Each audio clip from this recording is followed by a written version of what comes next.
जय माता दी मित्रों, 12 साल बाद बृहस्पति का राशि परिवर्तन होने जा रहा है। यानी कि कुछ खास घटना इस अप्रैल के महीने में होने जा रही है। 22 अप्रैल को जो बृहस्पति हैं वो कहीं ना कहीं मीन राशि से निकल के मेष राशि में प्रवेश करने वाले हैं और 22 अप्रैल 2023 से लेकर और 8 अप्रैल 2024 तक वो मेष राशि के अंदर रहेंगे और मित्रों छत्र योग बनाएंगे और 7 राशियों के जो अला बला परेशानियां चल रही हैं उसमें उनको कुछ ना कुछ निजात प्राप्त होगा। इस कार्यक्रम में डिटेल में मित्रों इस कार्यक्रम में चर्चा करेंगे। आप इस कार्यक्रम को पूरी अच्छी तरह से समझ लेना। सबसे पहले हम ये जानते हैं कि गुरु किन चीज़ों का कारक होता है, ये जानना बहुत जरूरी है। देखिए, 9 ग्रहों के अंदर सूर्य, चंद्रमा, मंगल, बुध, शुक्र, शनि, राहु, केतु, ये 9 ग्रह होते हैं ज्योतिष के अंदर। इसके अंदर मित्रों सबसे ज़्यादा जो इम्पोर्टेंट ग्रह है जिसका गोचर शुभ रहता है अधिकतर, वो है बृहस्पति। बृहस्पति ज्ञान का कारक होता है, शिक्षा का कारक होता है, संतान का कारक, धर्म का कारक, धन वृद्धि का कारक, पद प्रमोशन का कारक, आत्म शांति का कारक बृहस्पति होता है। साथ ही साथ विवाह का मुख्य कारक होता है। यानी बृहस्पति की महादशा, बृहस्पति के गोचर में प्रेम विवाह या प्रेम में विवाह में सफलता, विवाह में अड़चने समाप्त हो जाती है। इसलिए ही तो गुरु को कहा गया है गुरुर ब्रह्मा गुरुर विष्णु गुरुदेवो महेश्वरा, गुरु साक्षात पर ब्रह्मा तस्मै श्री गुरुवे नमः। यानी गुरु ही सब कुछ है, गुरु ही ब्रह्म है, गुरु ही विष्णु है, गुरु ही शिव है। गुरु इस जो भौतिक रूपी जो पर ब्रह्म है, जो माया है, जो मोह है, उनसे निवृत्ति दिलाने वाला और आपकी मनोकामना को पूर्ण करने वाला बृहस्पति होता है। चाहे गुरु स्वरूप जिस गुरु को आप मानते हैं या उसको मान लीजिए, और बृहस्पति भी गुरु है। आप गुरु का जो गोचर है क्यों खास है ये समझ लेना बहुत जरूरी है।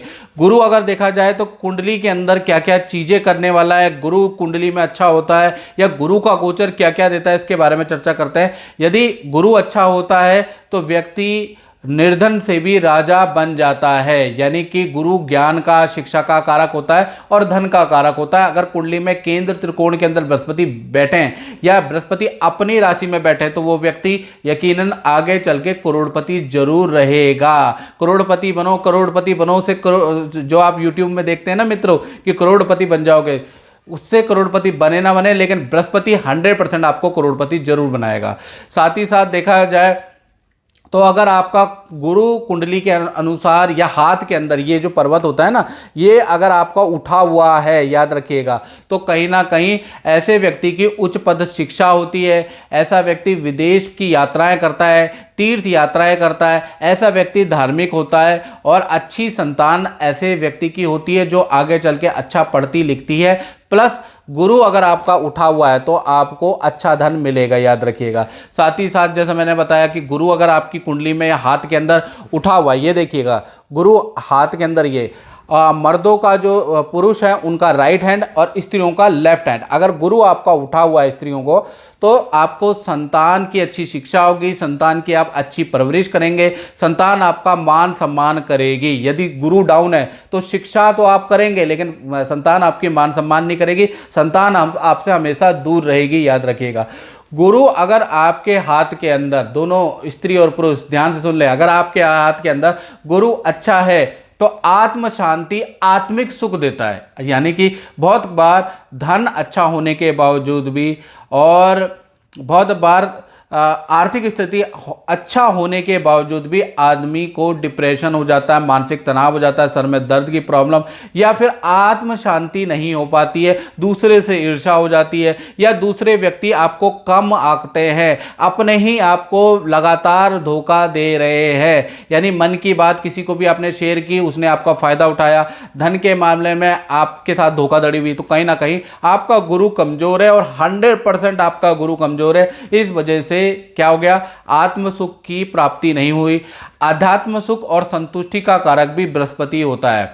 यानी कि अगर आपका बृहस्पति अच्छा है तो आपको आध्यात्मिक सुख, ईश्वर दर्शन, गुरु के अच्छे गुरु के दर्शन आपको जरूर मिलेंगे। अगर आपका गुरु खराब है तो आप जान सकते हैं। इसी प्रकार से देखा जाए कुंडली के अनुसार या हाथ के अंदर अगर बृहस्पति आपका अच्छा है स्त्री का पुरुष का, तो कहीं ना कहीं आपके अंदर के 1,00,000 दोषों को दूर करने की क्षमता बृहस्पति में होती है। अब क्या हो रहा है, 22 अप्रैल 2023 से गुरु मीन राशि यानी अपनी राशि से निकलकर मेष राशि में आ रहे। मेष राशि में भी इनका परिवर्तन बहुत ज़्यादा लाभकारी है, क्योंकि ये भा चक्र की पहली राशि है और पहली राशि में अगर बृहस्पति आ जाएगा तो 12 साल का साइकिल चक्र देखा जाएगा कि 12 साल आपके कैसे जाने वाले हैं, क्योंकि पहला सर्कल आपका अच्छा होना चाहिए, याद रखिएगा 12-12 साल का ये सर्कल है।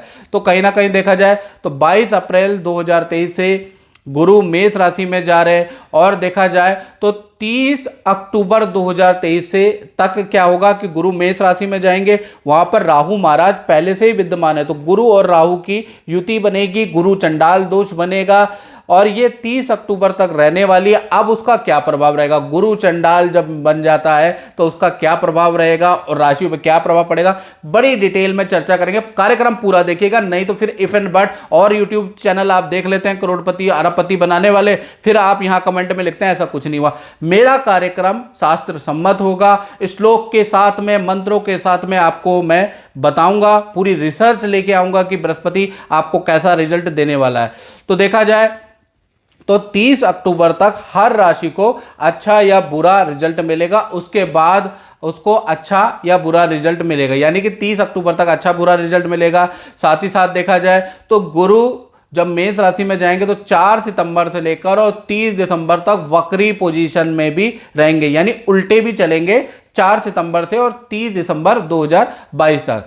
अब भृगु नाड़ी ज्योतिष के अनुसार, याद रखिएगा किसका रेफरेंस दे रहा हूं, पाराशर का नहीं देख रहा, बहुत से ज्योतिषाचार कहते हैं ये लिखा नहीं है, पहले ये देख तो लो कि मैं कौन से शास्त्र की से बात कर रहा हूं।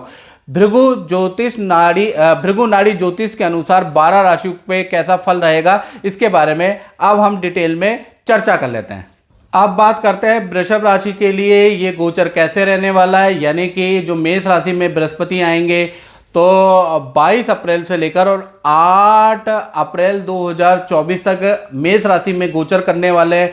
तो शास्त्र में लिखा है द्वादशे गोचरे जीवा भाग्य उन्नति संतति नाशका, यानी कि कुछ अच्छा नहीं आ रहा है। लिखा है कि जब भी आपकी राशि से 12वें बृहस्पति पड़ जाते हैं तो भाग्य उन्नति और संतति का नाश करता है, ये तो शास्त्र में लिखा है, लेकिन यहाँ पर ऐसा नहीं होगा, थोड़ा सा उसमें डिफरेंस आ जाएगा।